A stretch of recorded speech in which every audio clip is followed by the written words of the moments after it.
आप सुन रही हैं सलैया वाले का मिक्स।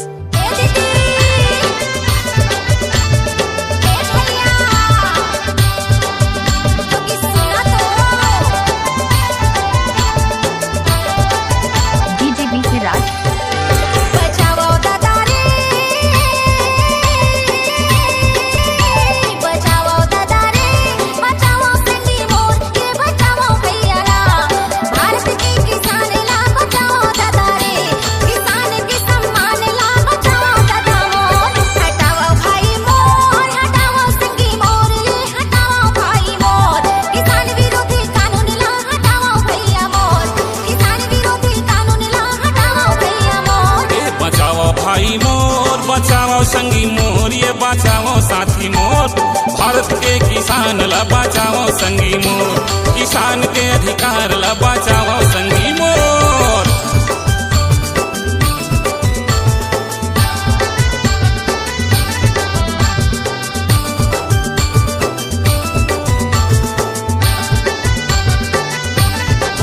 सलैया वाले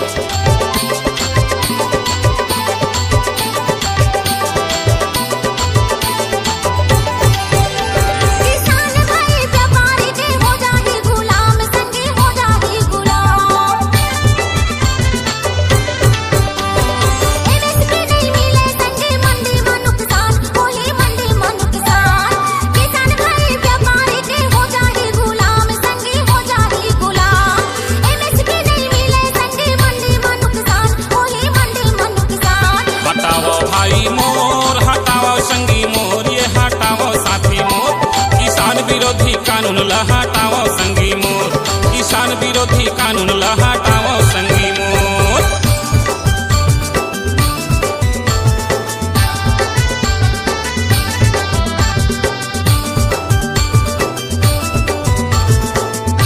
सलैया वाले का मिक्स।